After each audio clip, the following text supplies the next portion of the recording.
Hey guys, the Nova here.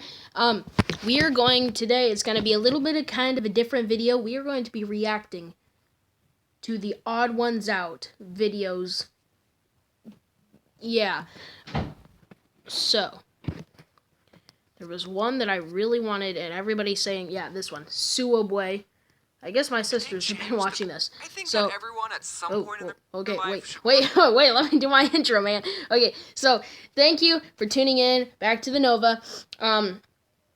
It's been a while since I uploaded besides that channel intro thing. But yeah, I'm sorry for that. So to make up, we're going to be doing a little bit of a different video. So let us get right into this. I think that everyone at some point in their life should work in a fast food or retail job. Not to improve their work ethic or anything, but so that everyone knows what it's like to have that kind of job. They wouldn't work in fast food their whole lives, maybe just like for 6 months, just so they get a feel for it. So with that, let's talk about the time when I worked in fast food. I used to work at a very small local sandwich shop. I don't know if any of you guys heard of it. It's called sooubway. Our spokesperson was in the news recently. I don't know if you guys look at the news. Did you hear he got beat up in jail? I kind of want to meet the person who beat up Jared more than Jared. Not in person. Oh, poor Jared. Meet in person, obviously.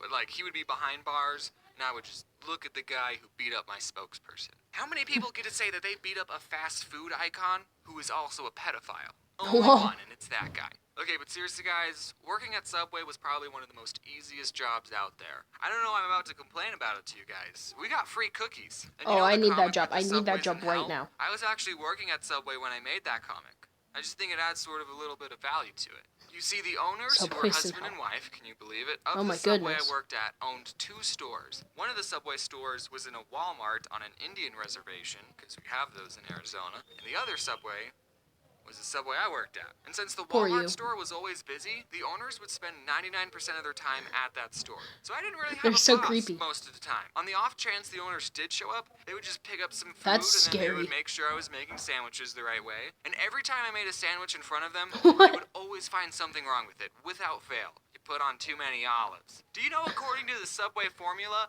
you're only supposed to put on 8 olives on a foot long?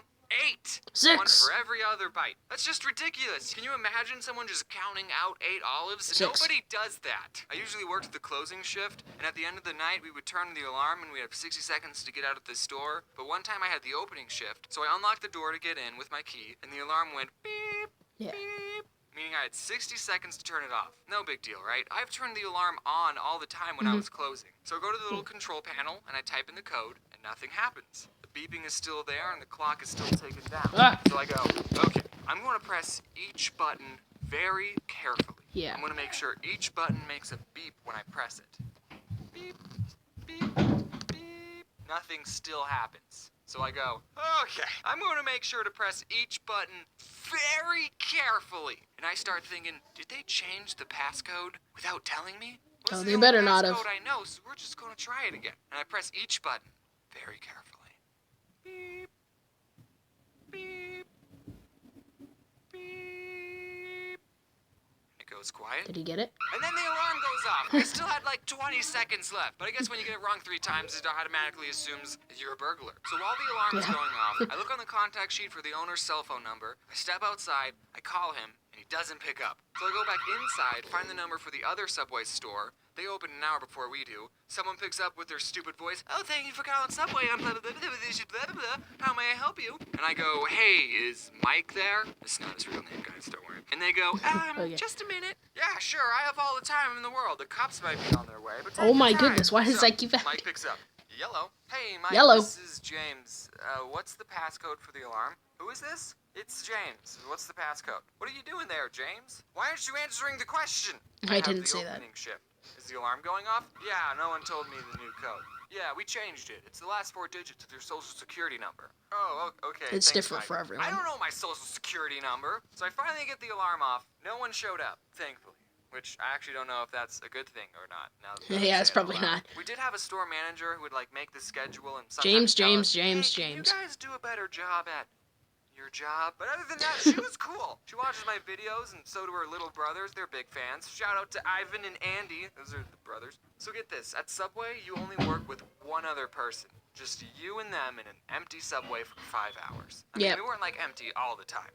Okay. And when you're not making sandwiches, you have other stuff to do, like stocking the chips, or we had stuff to do. But okay, we did watch a lot of Netflix and do homework, so I mean, it was that other person you like worked with time. would make or break your entire shift. It wasn't the annoying customers. I kind of got used to annoying customers. So I worked with a lot of crappy people. And I also worked with a lot of people who I would probably never become friends with, except in a work setting. You see, you gotta understand the type of people who got jobs at Subway. Potheads. Most of them were potheads. And some of them were really cool. I'm just going to go over a couple of the characters that I worked with. There was Tyler. I freaking love this guy. He smoked a lot of weed. He actually taught me what vaping was, and he got me into Clash of Clans. I actually mentioned him and his girlfriend in my riddles video. I don't know if I ever told him that. And of course, I have to mention Corey. He was cool. We watched How to Get Away with Murder on Netflix, and I've also hung out with him outside of work. What him and Tyler had in common is that they would actually do their job, which you got to appreciate. Then there was this guy. Get this, who was also named Jared, and he was fat. I know, right? He's like Jared before. He loved marble, and that's like the only thing he would talk about. I can say these things. He doesn't watch my videos. There was Sarah. She was cool. She made me a bread bowl. And her boyfriend, Jay, he talked about chakras and third eyes. He was interesting. And also, there's Anthony. He's cool. What's up, Anthony? For the 100,000 sprinkles video, I actually went back to Subway to use their scale because I knew they had one. And we counted 500 sprinkles again just to be more accurate for the 100,000. And Anthony helped me count instead of working. I mean, at least he got paid minimum wage for it. So 2 more stories before I go. One time, Jared asked me to take out this pile of trash, and I was like, oh, okay, I'll just put this pile of trash in the dumpster. And as I was taking it out, I saw that there was a chip poster in the pile. My battery is critically low, guys. This is too cool to throw away. I'm gonna keep it. So chip I took it poster home with me, and then the next day when I went in, people were saying, oh, where's the chip poster? We can't find the chip poster. We haven't seen it anywhere. And I'm thinking, I have the poster. I decided not to tell anyone that I had the poster.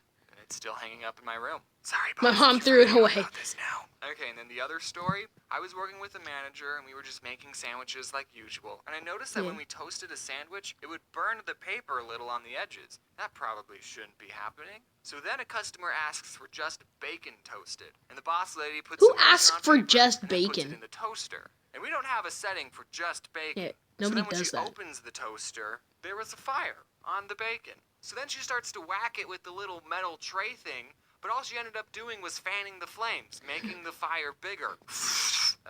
You got this, right? Then I went in the back and I got the You fire got this, right? And I actually used it. I single-handedly saved that Subway. Good job. Yeah. Wait, what have I done? Is it okay if the bacon's a little crispy and has nitrogen and carbon dioxide stuff on it? Wow, I didn't even mention a single bad customer experience.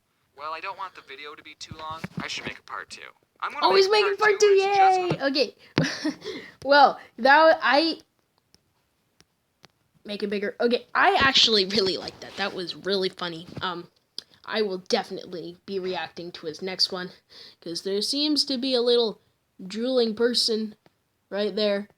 Right there. So, well, it's actually probably on this side of me. It's probably like right... Wait, no, it's like right there. It is that one right there. I'm being weird right now.